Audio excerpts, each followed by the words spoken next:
সেটা হচ্ছে এবং আই ওয়াজ ভেরি ভেরি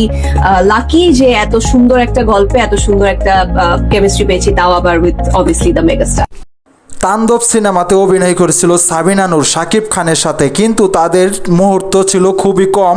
এমনকি সেখানে সাবিনা নূরকে খুব কম সময় দেখা গেছিল। আর যে গল্পটা ছিল এক কাল্পনিক, কিন্তু আমরা রকস্টারে পেতে যাচ্ছি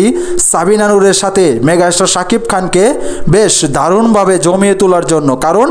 এখানে দুজনের মুহূর্ত থাকবে সারা সিনেমা জুড়ে, এমনকি দুজনের লাভ স্টোরি ফুটিয়ে তুলবে এই রকস্টার সিনেমাতে, যা দেখার জন্য মেগাস্টার শাকিব খানের ভক্তরা ঠিক যেভাবে চেয়ে আছে, ঠিক শাকিব খানের সাথে কিভাবে সাবিনা নূর অভিনয় করে এই রকস্টার সিনেমাতে, এটি দেখার জন্য